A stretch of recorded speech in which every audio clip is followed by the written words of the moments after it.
Welcome to #52Needs, and this week we are talking about the need of purpose. And I have with me the beautiful Mell Balment, who is the Success Alchemist. Mell shares the secrets of being a public figure and an empath without draining your life force. And she does this so that her clients can transform more lives while accomplishing their soul's ambitions faster. As a quantum healer, Mell uncovers and accelerates the process of identifying the subconscious, success-blocking mind web with her award-winning processes for thought leaders and ambitious empathpreneurs. So we're going to talk about purpose at work. Okay. Have you always had purpose at work? Oh, no. Definitely in the corporate background. I always felt out of place. I was always the enigma. In fact, I think I was called that a couple of times. I was the visionary that I didn't even know that that's the name for it. I could see things, and it never felt in alignment, never felt what I was working towards and the contributions I could make, even though I was a damn good assistant. I never felt that deep alignment and fulfillment that I do now. So I didn't have purpose, and now I definitely feel I do. And how do you feel that?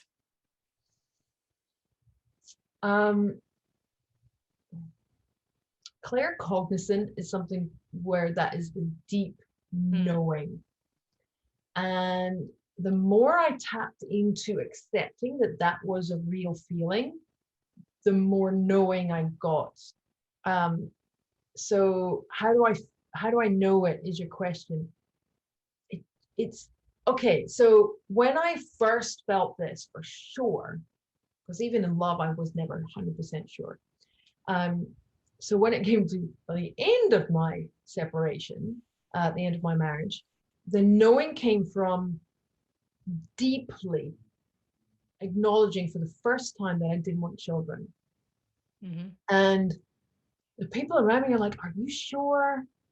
Are you like, you don't want to make a decision?" Like, this was ending my marriage within a week.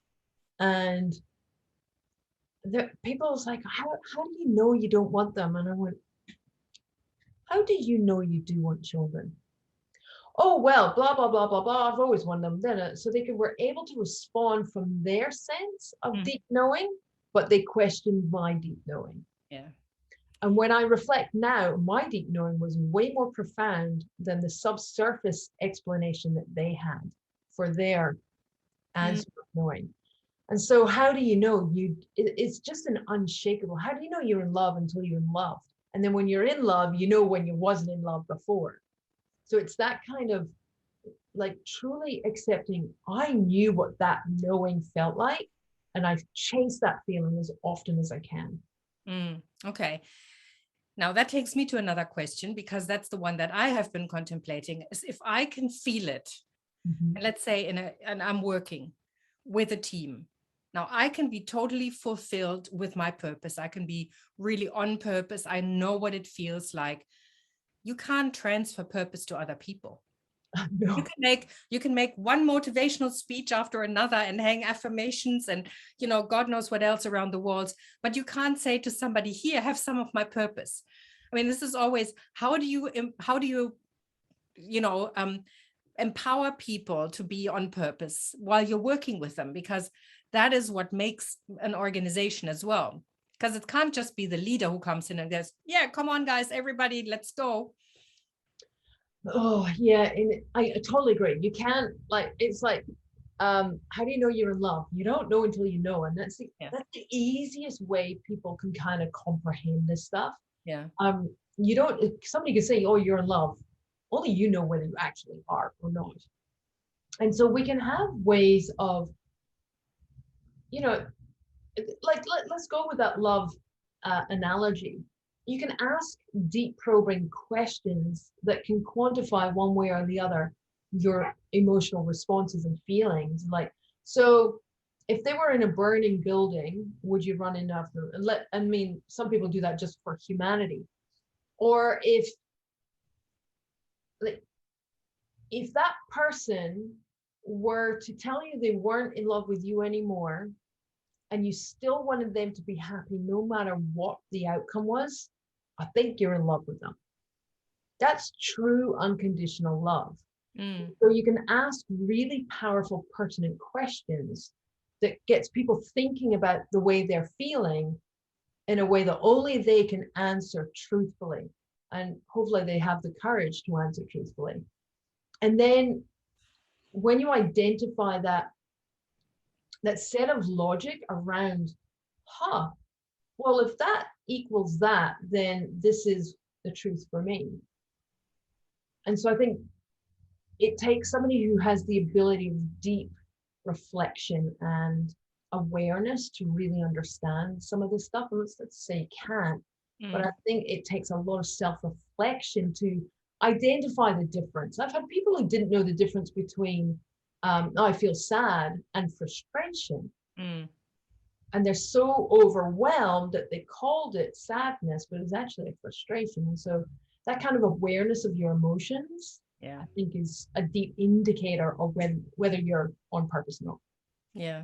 Well, when it comes to work, I mean, again, if somebody is, when you're employed, you're not the leader and you're following somebody else's vision, then, you know, then it's really hard to feel whether you're on purpose or not. Because if you don't know well, let me put it this way.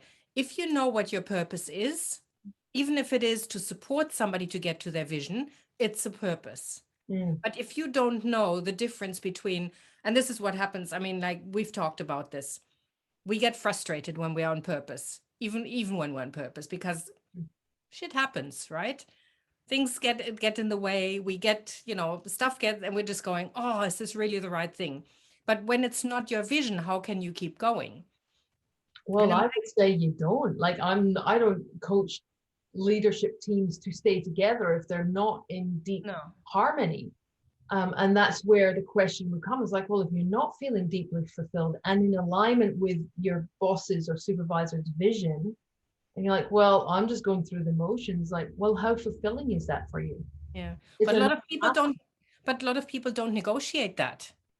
They just go and they just do their work. And, you know, I mean, I have coached people who are in leadership programs who say, I don't really know what I'm doing. I don't want to be promoted. I'm not really here because, you know, this is meaningful to me. I'm just here because it pays my mortgage. Yeah. Okay. So where's your purpose? What gives my question then is, what gives your life meaning? And they come back with the football team, of their kids that they coach, or, you know, there are all sorts of reasons that have absolutely nothing to do with work, where work is just a vehicle to get those things done. Is that still okay? I'd say, yeah, it is okay. But you still can't, I think it starts getting a little bit iffy when you're going, I'm just going to twiddle my thumbs and I'm going to do the bare minimum. Because I mean, purpose is also, I think it has a lot to do with integrity as well. Yeah, and what a squander of your talents that you haven't yet fully tapped into or identified. Yeah. And I think a powerful question could be, will you regret not doing something on your deathbed? Yeah. Will you have wished you'd done something differently or more or a different type? Like, would you have regrets? Then you probably haven't lived a life that's fulfilling. Yeah. Which is on purpose. I think, you know, how can we get through those tech challenges and those, it's like, this is a non-negotiable. It's just, I think that integrity, self-commitment to, well, I don't care how this gets done, because this is the stepping stone in order for me to accomplish this, which is where I'm meant to be working and operating. Yeah, because again, if my job pays me the mortgage so I can go and coach that football team, that's still on purpose. Absolutely. So why do you coach the football team? Because you want to see the kids grow. Why do you want to see the kids grow? Because you see potential in others. Awesome. Look at that. Stuff to do with that job. Yes. So it's all connected. Yeah. Okay. Right. But yeah, not bad. I'm just thinking, okay, vision and long-term purpose is generally long-term, isn't it? I would suggest. I would concur. Yeah. So if you work with people who don't really see what you're doing, I mean, setting short-term goals is probably not going to work. Because a lot of companies and a lot of people work with short-term goals, because they go, oh, we don't have five-year plans anymore because the economy, the world is changing so quickly. 5 years is not going to work. Yeah, I agree. But you can still set goals that, motivate people to hang in there and not do the whole, oh, I've been in this job for a year, I need to find another one. I think the long-term vision can be flexible, but it's more around what's the purpose of it. What's the why behind that vision or goal or target? And if it's service-based, if it's humanity-based, if it's got a reason, I'm trying not to use the word purpose again, that is beyond making profits, I think it's a lot easier to align and be adjustable and also be committed, because that's that clarity. Because when you've got that vision, even if it's a mid projection, 5 years, 10 years, don't have to be a life ambition. But if you've got that clarity around what you're working towards, it's a lot easier to encourage others along the difficult hurdles. And that comes from the confidence that maybe you have to sometimes really instill yourself with, but you find that confidence that this is happening no matter what. And that's the commitment. So the clarity, confidence, commitment are the three critical things to any ambitions, whether it's short-term or long-term. And that's how you can bring people along on your journey. And I want to talk about,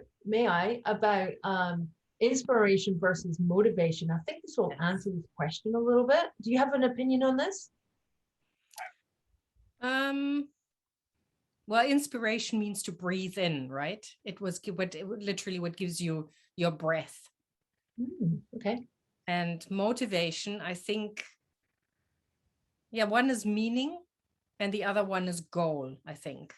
Ooh, okay. That's a nice perspective. I have a different perspective. Motivation is external. Inspiration is internal. Yes.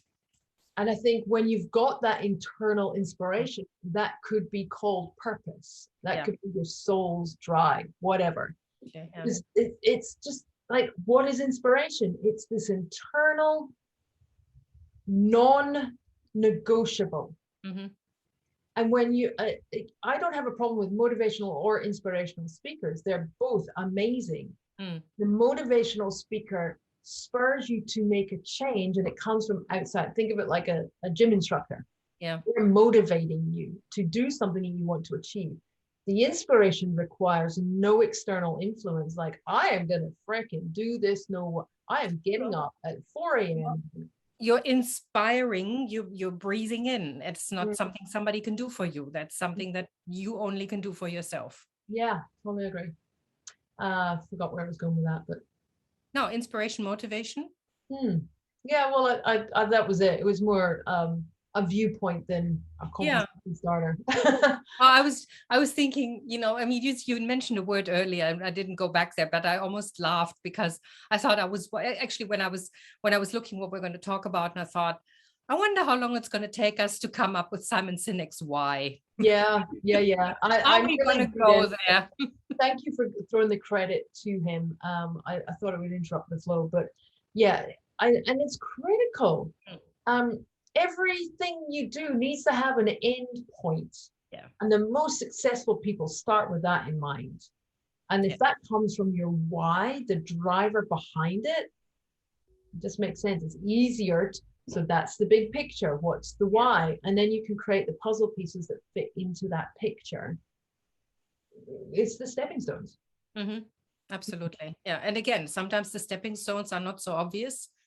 I mean, I know that I have, we both have. I mean, I talk to people all the time and they go, I don't know why I'm doing it, but this feels right. And then in hindsight, it goes, yep, that was the logical thing to do.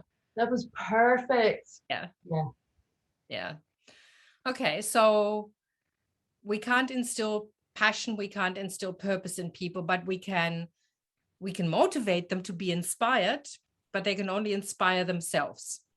That we can probe people for sure into deep inquiry. And I think good coaches have the ability of maybe even an empath, even sensing someone else's internal drivers Mm. and maybe even their potentiality. But so good coaches have the ability to tap into that, sense it, feel it, almost recognize it, even if we can't articulate it because it's theirs. But the good coaching enables that distillation down, the onion layering to get to that. Mm. That's why you want to coach the football team. Yeah. So if you keep into, that's because you didn't have a childhood. Look at that. And so that deep inquiry is a skill, and it can help identify some drivers that then could be identified with soul purpose. But part of what I do in my methods is help people connect with a higher self. Mm-hmm. And you can find that purpose, literally say, why am I here on earth? Or if you don't always get that clarity, or it doesn't make sense because intuitive communication isn't always crystal clear, it can be, so what is the lesson I'm here to learn? These are great questions to have during meditation. What is the challenge that I'm most putting up resistance to? What is the point of this thing that I want to achieve, or what is this thing that I want to avoid? Yeah. So you can find the meaning of your life in half an hour. Yeah. And the other questions are, when am I in flow? When am I doing something that feels like no time at all is passing? When I'm when I'm calm, when I'm focused, when things don't throw me off my axis, when I can regain my composure really quickly, I can bring myself really quickly back to center.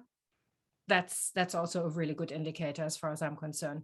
I totally agree. They're very good states of being that indicates you're on path. Yeah. And again, or you're tapped into your genius zone. Or that. Which would incline that they're both connected. I would agree with that. Look at us. Because, I mean, let me put it this way. Would you want to be purposeful around something you suck at? I mean, initially maybe, but if you're going, I'm not really getting any joy out of this, it's not sparking joy. Thank you, Marie Kondo. Yeah. Why keep doing it? What does she say? Ditch, donate, delegate, something like that. I can't remember that. I just know the sparking joy. Yeah, if it doesn't do it, pass it on. Yeah, I've hugged a lot of sweaters. Yes. Yeah. Okay. Really, on a serious note, I mean, really, I think it's important that we do what we enjoy. I mean, there's a saying: "Do what you love, and you will never work a single day in your life." Well, yeah, that's it's a hard one to always accomplish, but I agree. Not always, but if you have that vision in your mind that you're doing it with purpose, then whatever work you're doing, I mean, we all do stuff that we don't like doing, bookkeeping. But we can push through that because it's for a deeper meaning. Exactly. It's part of something. I mean, not everything can be, unicorns, roses, and rainbows every day. We are 3D humans. There's stuff until we've got that team around us that can do all of the delegation, it's part of it. Yeah. Well, I was going to say something there. It's gone. Doesn't matter. It'll come back. It'll come back if it's meant to. Carry on. So I was just saying that, again, if we keep the bigger picture in mind, and again, that picture it doesn't have to be world peace. It can't, developing the biggest, bestest new product for service. But when it makes a difference to us, to how we inspired we are, how we jump out of bed in the morning, how we deal with challenges. And I'm quite honestly saying, I think swearing is absolutely appropriate at times, but it's, again, do we then stay in the drama and then it becomes something that holds us back? Or do we say, okay, it's an opportunity, it's a stepping stone, it's just checking. You got me. I've got another question or perspective is, our ability to be resilient directly associated to our purpose, do you think? Because we can teach resiliency, but that's actually taught through mindfulness, reframing, prioritization, not taking on other people's stuff. That's all, part of being an empath is we need to be resilient and understand what is making us less resilient. Yeah. And I wonder if, so I've always been known as a resilient individual. Like I've gone through some pretty decent stuff in my life. And I've always had this tenacity to bounce back and just get up and have, maybe some people just call it positivity. But I wonder if that's like, I've always had a bigger wonderment about, well, why am I here? And that's not come from external. But it doesn't align with the way I was raised. And so I wonder if my resiliency comes from, there's more to my life than this shit that's happening right now. Yeah. I'm going to stick to that one for a bit. What do you reckon? I was taking that into a totally different direction. I went into, as a leader, you need to have resilience on purpose or for purpose, because there will be all sorts of people who are trying to throw you off purpose when you're a leader. They were going the wrong way. People are not working out. They're not part of, they don't want to go in the same direction, or they try to change the direction. There are all sorts of stakeholders who might just want to, turn things around in another direction. So the resilience is to stay connected to the meaning and to the inspiration. I think that's really important as a leader. I would that would be my definition of resilience with regards to purpose. So how does focus or commitment fit into resilience? I'd say that's part of it. Okay. They're traits of. Yeah. Okay. Because being dedicated to the cause or dedicated to the mission or the goal, even if it's not something you necessarily are directly aligned with, like we're saying, if you're in a job that you actually love, even though the mission of the business or the company's objectives might not be directly aligned with yourself, if you are in tune with, there is a personal driver.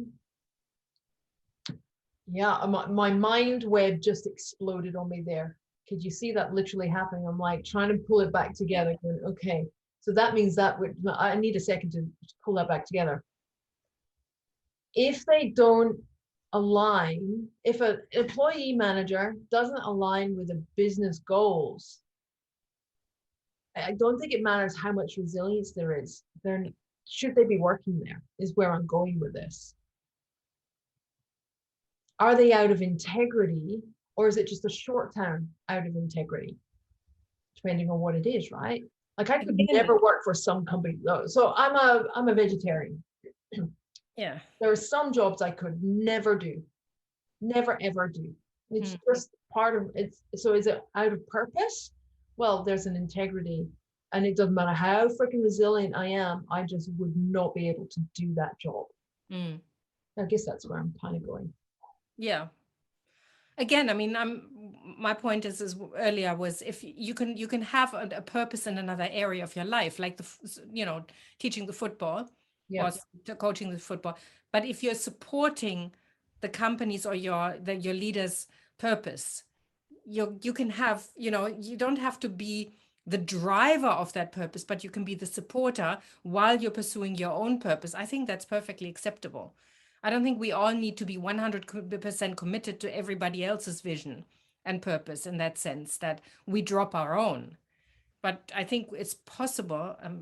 I feel like I don't know. It's like, we're unraveling a very complicated, and I think where we're going with this is integrity of self-purpose and how that aligns with your work purpose if you're an employee.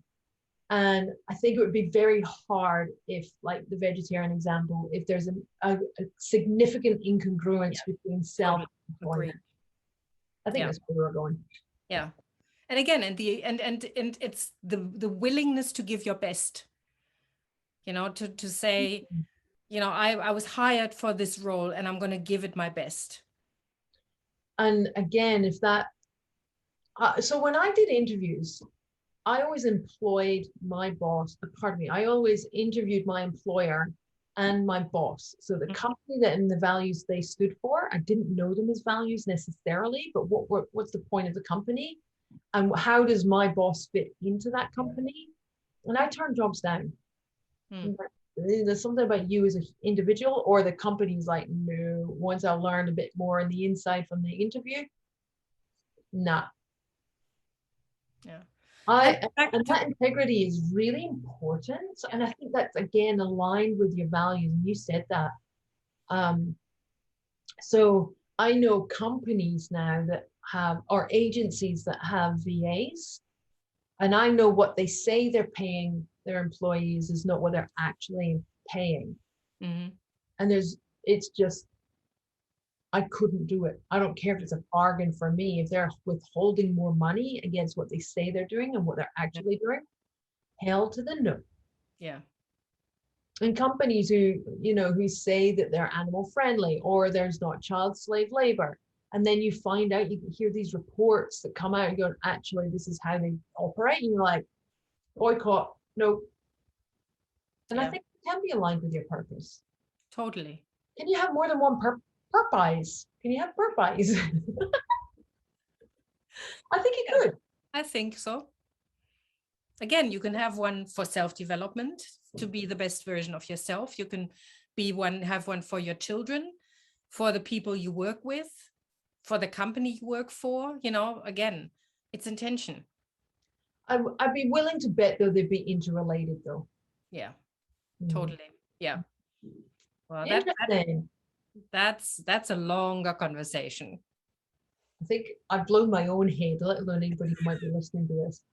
Well, good thing we're not here to give answers, but to support people in asking their own questions. But this has been a fascinating conversation, and my mind is going in, like your mind web, it's going in all sorts of directions. Yeah, thanks for giving me a really easy topic. Well, I knew who I was asking. Thank you so much. I realized at the beginning I was so on purpose. I forgot to say, hi, welcome, Mel. I went straight into the first question. So thank you so much, Mel. Thank you. It's been an absolute delight to have you here. And thank you, everybody, for watching. And I'll see you next week. Bye-bye. Enjoy your purpose.